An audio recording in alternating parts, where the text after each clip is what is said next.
Hej på er och välkomna till geologgen. Den här videon är i samarbete med Graninge skor och jag tänkte att vi skulle ta och testa de här idag på Lennartsbergsleden och se vad de går för.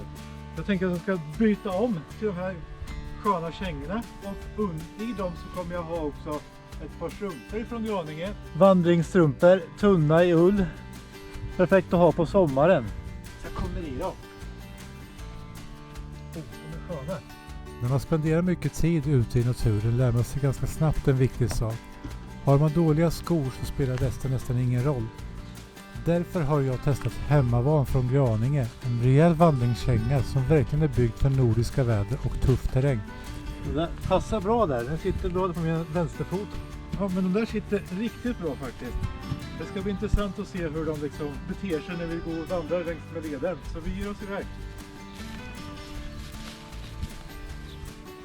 Lennartsbergs vandringsled är en led på ungefär 2,5 kilometer och tar det till en början längs med öppna landskap.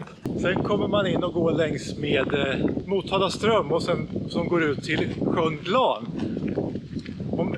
På mitten av den här vandringsleden så kommer man till fågeltorn där man kan liksom slå sig ner med en liten fika och titta på de vackra fåglar som håller till där. Det finns också runt 370 hällristningar på det här området. Och i slutet av vandringsleden så tar man sig igenom en bondgård här borta. Ett privat område men som man behöver liksom respektera där. Och så kommer man tillbaka till parkeringen som är bakom mig där borta. Och längs med vandringsleden så finns det 9 stycken geocacher om man håller på med geocaching precis som vi gör. Och idag ska vi logga de som vi har kvar på den här leden. Vi har varit här förut och gått men vi har några kvar. Det är blandad terräng. Nu har vi kommit ifrån den där lilla landsvägen och upp på en liten berghäll. Vad har vi kvar till nästa cache? 100 meter tror jag. 100 meter ungefär. Skorna känns helt okej än så länge. De följer foten bra. Det man ska tänka på när man köper nya kängor är att ta en halv till en storlek större. Så att fötterna kan röra på sig lite. Det finns risk för att fötterna svullnar när man blir varma. Och då är det bra att det finns utrymme i skorna för fötterna att röra sig på. Men sen även om man vill ha dubbla strumpor för att minska friktionen och minska risken för att få blåsor. Det första man märker är hur stabil kängan känns. Den är gjord i slitstarkt läder och har en bredare passform som gör att fötterna faktiskt orkar längre. Oavsett om man går i skog, över blöta mossar eller på hala stenar känns greppet tryggt tack vare vibramsulan som verkligen biter fast i underlaget. Nu alla geocaching-fans, nu är vi snart framme vid cachen. Det är 20 meter kvar. Och den här är en cache med svårighetsgrad 3 och terräng 3. Och det är en smål. Ska vi följa geostigen fram? Vad har de hittat på här då? Svårighetsgrad 3. Det kan ju ändå vara ganska svårt. Men här är ett ganska bra klätterträd.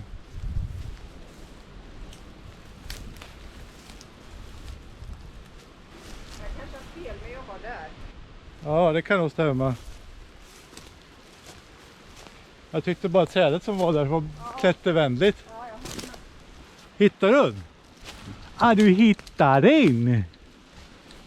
Yes. Snyggt! Ett klassiskt pettrör med en penna i. Och en liten loggbok. Ska du skriva in oss? Yes. Bra att jag har med henne. Och hon har ju ögon som en hök. Jag tror bara jag skulle hitta hälften av cachen om jag inte hade henne. Det gick ju bra det där. När man går här får man se upp för kobajs. För det går nämligen kossor här runt fågeltornet som vi snart kommer till. Mycket vacker plats faktiskt. En gång när jag kände att jag behövde komma ut en stund och bara släppa stressen. Då tog jag med mig hängmattan och så gick jag till området och hängde upp den där. Sen låg jag där i hängmattan ett par timmar och bara slappade. Det var riktigt, riktigt skönt. Fördelen med Lennartsbergsleden är att det inte är jättelångt från stan.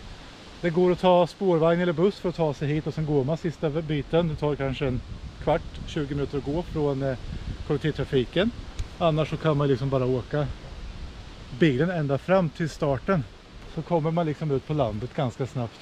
Där borta i horisonten ser jag fågeltornet och det är vårt nästa stopp. Vi vandrar på.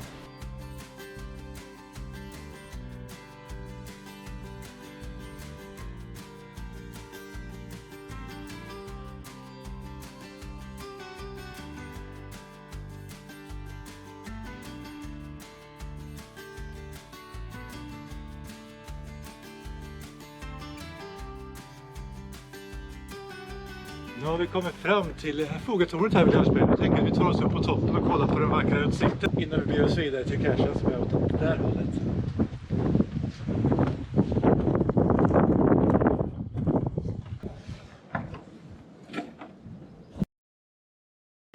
Starten har vi Ersmet åt det där hållet och sen har vi vackra Glan här borta.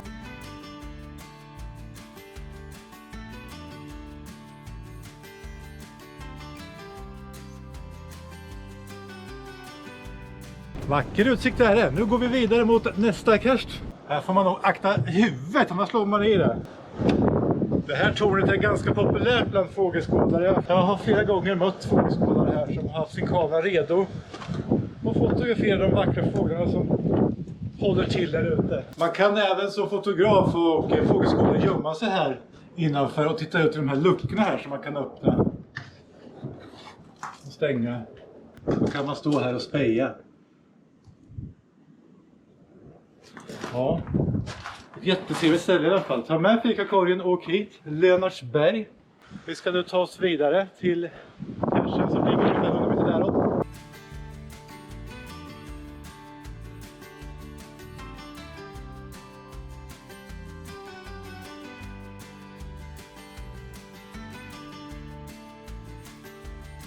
Nu är vi framme vid nästa cache. 2 meter från mig ska det vara. Och vi har en ledtråd om att det ska finnas någon stenhög. Kan det vara den? Kanske.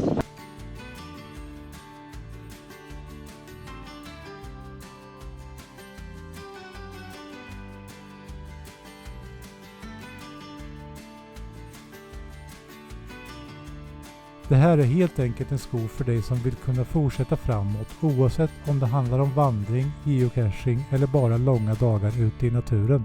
Nu, det här är inte enkelt, det är som att leta efter en höstark. Pettrar i stenhög var ledtråden. Jo tack. Det var terräng 3 och svårighetsgrad 2. Här var en svår en. Men jag tror att Kajsen har hittat något.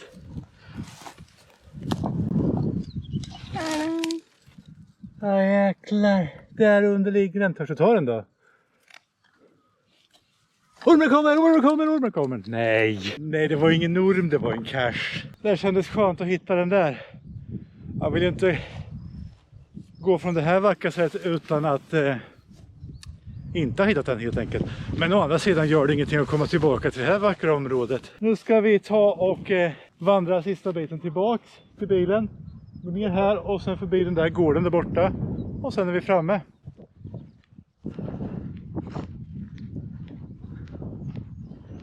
Hon står där och försöker hitta fästningar. Hon hittar flera stycken som satt på den. Så det är väl bäst att kolla. Jag kan inte se några. Men däremot ser jag några riktigt snygga kängor från Graninge. Pass på att köpa ett par nu lagom till sommarens äventyr. De funkar ju lika bra i bra sommarväder som i vinter. Men det är långt kvar innan dess, tänker jag. Ja, jättelångt kvar till innan vi kommer till vinter. Först ska vi njuta av sommaren och massvis med äventyr. Vi tackar så mycket för att ni har tittat på oss på det här lilla äventyret från Lönnsberg här utanför Norrköping. Och jag hoppas vi syns snart igen. Glöm inte slänga in en prenumeration, ge en tumme upp och skriv en kommentar. Så hörs vi snart igen. Hej då!